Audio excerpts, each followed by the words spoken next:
প্রিয় শিক্ষার্থী, তোমাদের সামনে আজকে আরেকটি ক্লাস নিয়ে হাজির হয়েছি। আজকে ক্লাসটি যথারীতি রাইট ফ্রম ভার্সের উপর, এবং আমরা আজকে 2023 সালে চিটাগং বোর্ডে যে প্যাসেজটি এসেছে এটা আমরা সলভ করব।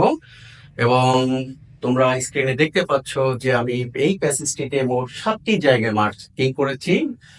এ নাম্বারে মার্কিং করেছি, তারপরে বি নাম্বারে মার্কিং করেছি, একই সাথে সি, এফ, হ্যাঁ, এবং জি, আই এবং আর যে নাম্বারে মার্কিং করেছি। অর্থাৎ এই নিয়মগুলো কিন্তু খুবই খুবই সহজ। তো প্রথম যে গ্যাপটি তোমরা দেখতে পাচ্ছ যে ভয়েড ইট আছে, খুব সহজ নিয়ম। ভয়েড এর পরে যদি ব্র্যাকেটে ভার্ব থাকে আইএনজি পড়তে হয়। তোমাদের সুবিধার জন্য যথারীতি আমি এখানে উত্তরগুলো দিয়ে দিয়েছি স্ক্রিনে। হ্যাঁ, তো এখানে দেখো ইট থেকে আমরা উত্তরে কি করেছি, ইটিং করেছি।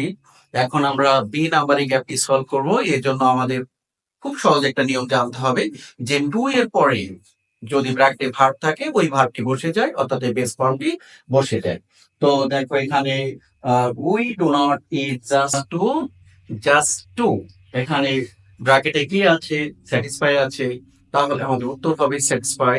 তো দেখো এখানে উত্তরে লেখা আছে বি নাম্বারে যে উত্তরটি তোমরা এখানে দেখতে পাচ্ছ স্যাটিসফাই লেখা আছে, এখানে যা আছে তাই বসে যাবে। সি নাম্বার কিন্তু একই নিয়ম যে টু এর পরে বেস ফর্ম বসে, উই ইট টু প্রিজার্ভ যা আছে তাই। তো এখানে যে এ নাম্বার, বি নাম্বার এবং সি নাম্বার এই গ্যাপ গুলো কিন্তু খুব সহজ। আমরা এখন ডি নাম্বার কোশ্চেনটি সলভ করব।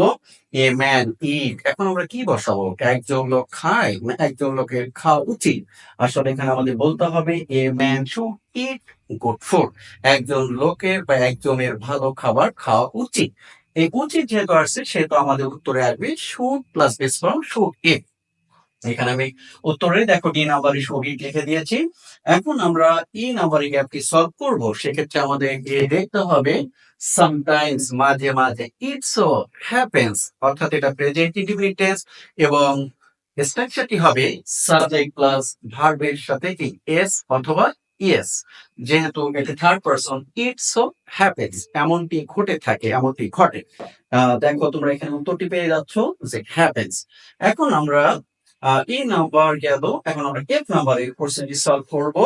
তো এখানে দেখতে পাচ্ছ people who leave even in the midst of plenty do not, অর্থাৎ ডু নট এর পরে ভার্বে কি বসে, বেস ফর্ম বসে।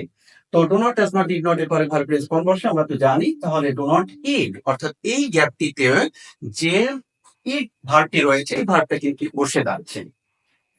নেক্সট আমরা সলভ করব জি নাম্বার। তো যে নাম্বার এখানে দেখতে পাচ্ছ they do not know how to, এখানেও কিন্তু সহজ নিয়ম, ডু এর পরে বেস ফর্ম যা আছে তা বসে যাবে। তো they do not know how to solve a balance diet from the, অর্থাৎ এখানে সলভ সিলেক্টে বসে যাবে diet from many foods that. তো এখানে আমাদের একটু খেয়াল রাখতে হবে যে এখানে ফুডস দ্যাট, অর্থাৎ এখানে ফুডস প্লুরাল, এই জন্য আমাদের দ্যাট এর পরে কিন্তু ব্র্যাকেটে যে বি আছে এর জায়গায় আমাদের আর বসাতে হবে। যেহেতু এটা প্রেজেন্ট ইনডিফিনিট টেন্স, বি ভার্বের প্রয়োগ রয়েছে এখানে। তো তোমরা এখানে উত্তরে দেখতে পাচ্ছ আর লেখা। নেক্সট আমরা চলে আসবো এখন আই নাম্বারে। ঠিক আছে, তো এখানে দেখো বিসাইডস ফুডস আর বিং, তো এখানে খুব সহজ নিয়ম, be to be being having plus ভার্বের পাস্ট পার্টিসিপল ফর্ম। তো এখানেও তোমাদের জন্য উত্তরটি খুবই সহজ, অর্থাৎ এখানে অ্যাডাল্টারেট এর উত্তর হবে, কি হবে, অ্যাডাল্টারেট, কারণ being plus V three. Next আমরা এখন লাস্ট গ্যাপে চলে এসেছি যে it is high time we select. তো হাই টাইম এর পরে সাবজেক্টের পরে ভার্বের বেস ফর্ম বসে, সরি পাস্ট ফর্ম বসে। তো উই সিলেক্ট হবে না সিলেক্টেড হবে, কারণ নিয়মটি কি যে ইট ইজ হাই টাইম এর পরে সাবজেক্টের পরে ভার্বের কি past form, it is high time we select থেকে সিলেক্টিং। তো আমি এখানে কিন্তু উত্তরটা দিয়ে দিয়েছি। তো স্বাভাবিকভাবেই এই হচ্ছে প্যাসেজের উত্তরগুলো, এবং খুব সহজ কিছু রুলের প্রয়োগ কিন্তু এখানে করা হয়েছে। আশা করি তোমরা এই রুলস গুলো চর্চা করবে এবং খুব সহজে প্যাসেজটি বুঝেছে বলে আমি মনে করছি। সেক্ষেত্রে আগামী ক্লাসগুলোতে দেখার আমন্ত্রণ জানিয়ে আজকের মতো শেষ করছি। আসসালামু আলাইকুম।